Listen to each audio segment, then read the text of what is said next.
Singh, your friend, your guide and your trainer, onwards you today once again with some new words. This is the second part of the chapter. In that we had discussed about some of the confusing words. In that we used to generally imagine that this is the singular of the word and this is the plural one. But we go into the deep, then we come to this sense that actually these two words are different in meaning and these two words are identical, not the plural of the first one. So here I have come with some more words like that. I have covered once again 10 words over here and I am going to explain you one by one. Please grasp it, watch it properly. All the words are too easy, damn easy and really useful for you. और मुझे पूरा विश्वास है अगर आप इसको एक बार अच्छे तरीके से समझ लेंगे तो आप अपनी लाइफ टाइम कभी नहीं भूलेंगे और आप इसको यूज करते वक्त जरूर ही सतर्क रहेंगे. Okay, so please come with me. Our first word is water. We all are acquainted with this word very well. इसके बिना तो हमारा काम ही नहीं हो सकता. ये है वाटर जिसका मतलब है जल, जिसका मतलब है पानी. जल या पानी. Life is impossible without water. चाहे कोई भी लिविंग थिंग हो बिना वाटर के सरवाइव नहीं कर सकता. तो ये जब हम वाटर मीन्स बिना एस या एस लगाए जब हम इसे देखते हैं तो इसका मतलब होता है हमारा जल या पानी. हम कुछ भी सेंटेंस बना सकते हैं. Water is essential for our life. We can not live without water. So many animals used to breathe and live in water. All those animals are known as aquatic animals. कुछ भी कोई भी sentence आप अपने मन से बना सकते हैं. लेकिन अगर ये वाटर को हम लिखते हैं वाटर्स तो हमें ऐसा लगता है हमने इस वाटर का प्लूरल कर दिया वाटर्स. और कई बार लोग ये गलतियां कर बैठते हैं कि वो बोलते हैं कि there is lot of waters here या फिर lot of water is there, waters is there in that pond और सो ऑन. पर ये बिल्कुल गलत है. वाटर्स का जो मीनिंग होता है वो होता है समुद्र. वाटर्स मीन्स समुद्र. ओके, तो ये वाटर्स मीन्स समुद्र हो गया. पानी तो वहां भी है लेकिन मीनिंग तो बिल्कुल बदल गया. Okay, you can say that instead of using sea आप अगर वहां पे वाटर्स यूज करते हैं तो बिल्कुल करेक्ट है क्योंकि वो उसका सिनोनिम है, समानार्थी शब्द हो गया. Okay, you can see that the Red Sea. आप अभी तक बोलते हैं ना Red Sea is red due to red algae. अब आप ऐसा बोल सकते हैं कि the red waters is due to red algae. Okay, simple. Now please come to our next word. Our next word is sand. जानते हो आप सैंड क्या होता है? जिसे हम रेत कहते हैं. कई जगह इसे बालू भी कहा जाता है. ओके, और ये रेत सो सिंपल, इसको एक्सप्लेन करने की जरूरत नहीं है. बच्चा बच्चा जानता है रेत क्या होता है. और बचपन में आपको रेत पे खेलने में कितना मजा आता था. और जो बच्चे मेरा वीडियो देख रहे हैं उनको तो अभी भी मजा आता होगा, isn't it? ओके, सो ये जो रेत होता है इसके लिए हम कोई भी सिंपल सा सेंटेंस बना सकते हैं कि all the buildings are constructed mixing the by making a mixture of cement and sand. Okay, and so कुछ भी ऐसा आप सेंटेंस बना सकते हैं. लेकिन जब ये सैंड को आप यूज करते हो सैंड्स की तरह, सैंड्स, तो क्या इसका मतलब बहुत सारा रेत हो जाता है? हाँ, एक तरीके से कह भी सकते हैं बहुत सारा रेत, रेत ही रेत. और जहाँ पे रेत ही रेत होगा उस जगह को क्या बोलोगे आप? आप उसे बोलेंगे रेगिस्तान.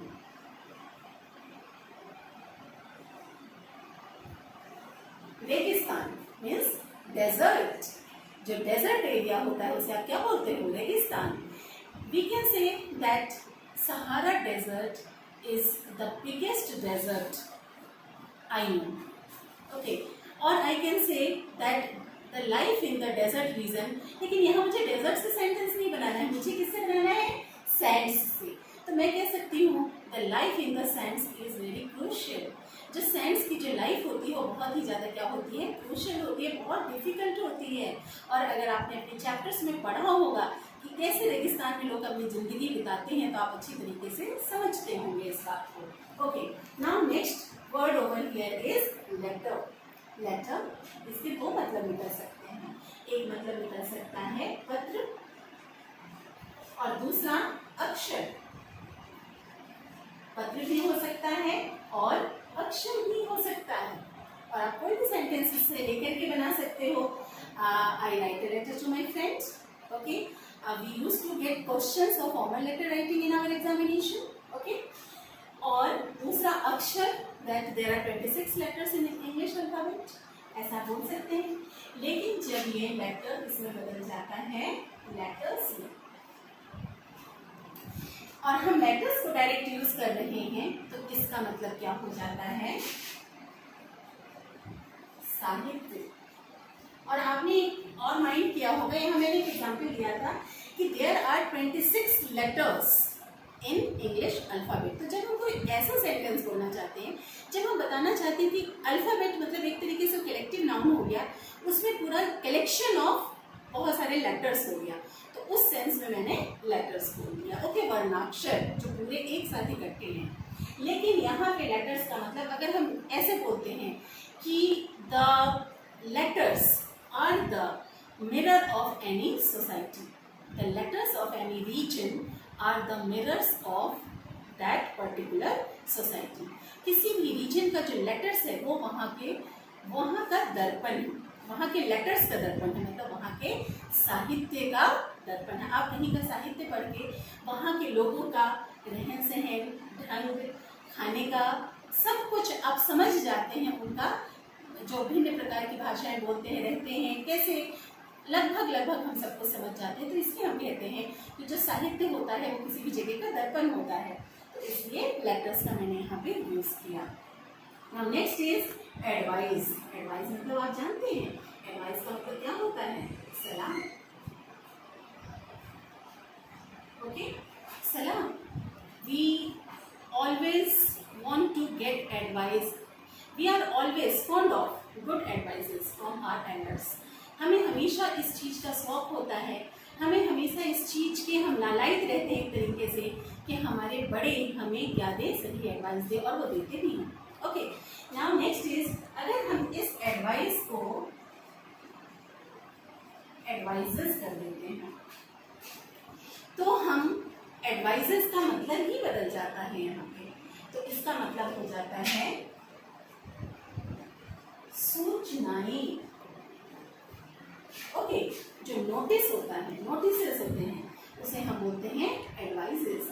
इसके लिए हम बोल सकते हैं the government has issued advices regarding this matter, okay.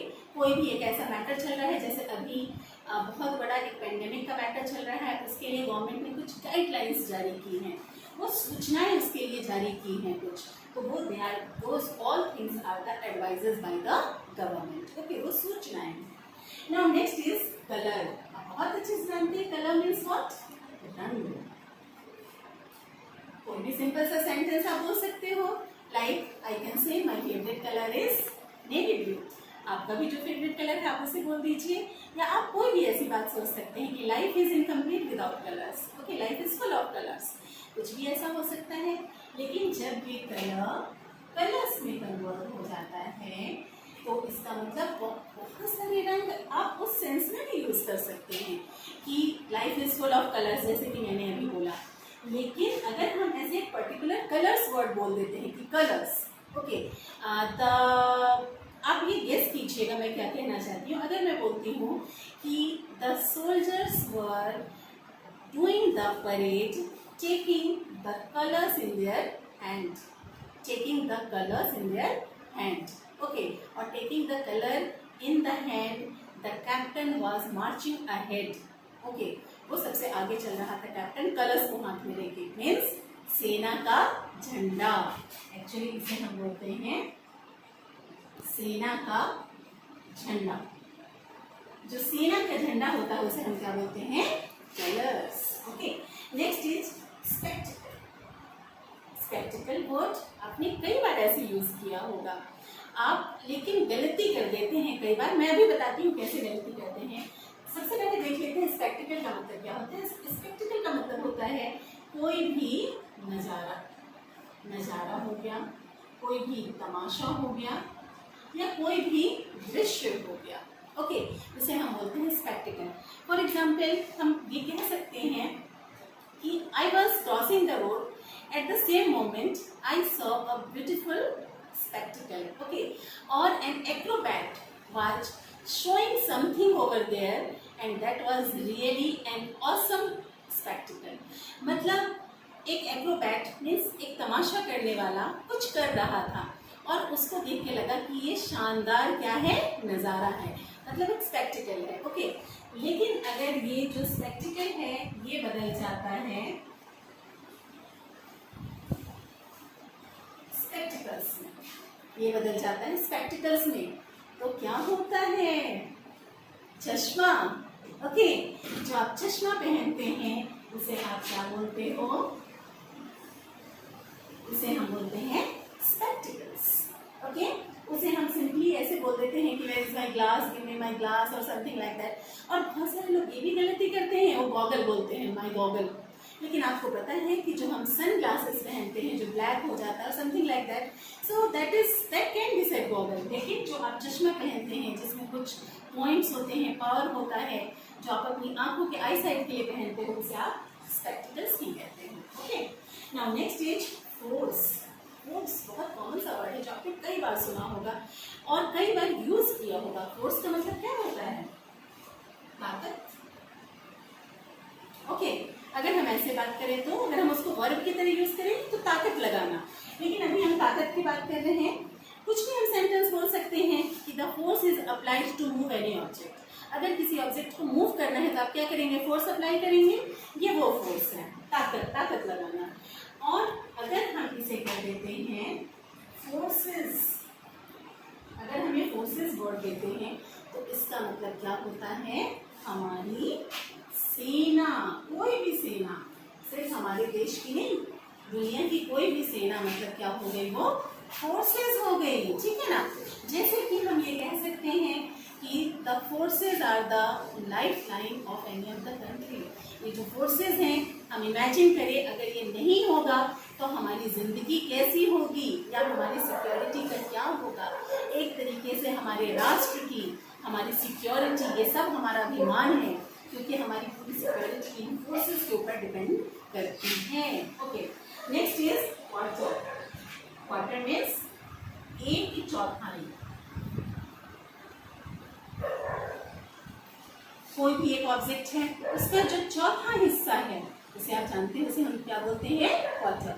You can से कि give me 1 quarter of milk, मुझे एक पाव मतलब क्या हो गया, क्वार्टर हो गया, 250 ग्राम्स हो गया 1 लीटर का या 1 kg का। तो मैंने बोला कि give me quarter of milk. Okay, और समथिंग लाइक दैट हम कुछ भी बोल सकते हैं, चौथा हिस्सा के लिए हम यूज कर रहे हैं। लेकिन अगर हम इसे क्वार्टर्स कर देते हैं तो इसका मतलब होता है मकान, घर, रहने की जगह। यहाँ पे आप इसे ऐसे मत समझिए कि मैं स्थायी ठिकाने की बात कर रही हूँ या अस्थायी ठिकाने की, बस आप ये समझिए जो हमारे रहने की जगह है उसे हम यहाँ पे क्वार्टर की तरह वर्ड यूज करें, quarters. Like for example I can say that my area is surrounded with railway quarters. यहाँ पे रेलवे के क्वार्टर्स बने हुए हैं और मेरा एरिया जो है वो चारों तरफ से उससे घिरा हुआ है। हमारा लास्ट वर्ड है रिस्पेक्ट। रिस्पेक्ट हम सब बहुत अच्छी तरीके से एक्वेंटेड है इस वर्ड से। इसका मतलब होता है सम्मान या आदर। सम्मान या आदर, हमें कोई छोटा हो या हमसे बड़ा हो, हमें सबको देना चाहिए। और हम कहते हैं ना कि if you want respect you should pay respect. हम अगर रिस्पेक्ट देंगे किसी को तो हमें रिस्पेक्ट उसके बदले मिलेगा। और इसको हम सेंटेंस के फॉर्म में बोले तो हम बोल सकते हैं we should pay respect to our elders always, कभी हमेशा देना चाहिए। और इसे अगर हम प्लूरल फॉर्म में लिखते हैं, प्लूरल फॉर्म में सॉरी, अगर हम इसे रिस्पेक्ट्स तो इसका मतलब होता है मान्यताएं। ओके, और मान्यताएं का मतलब क्या, जो हमारे बिलीव्स होते हैं, जो हम विश्वास करते हैं कि ऐसा होता है। ओके, एक्चुअल में ऐसा होता है, होता हो या ना होता हो, पर हमारा मन कहता है, हमारा दिल कहता है और ये हमारी मान्यताएं होती हैं। तो एग्जाम्पल के लिए हम ये बोल सकते हैं कि persons used to come after, the kings used to get alive after their blood. This was the belief or this was the respects of the people of Egypt. Okay, therefore so many mummies were there and therefore the pyramid was there.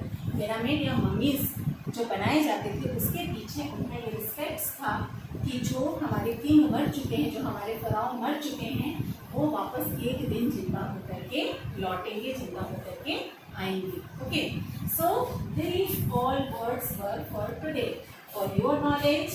ये सारा बहुत ही important है और इसे आप जब use करेंगे तो बहुत मज़ा आएगा.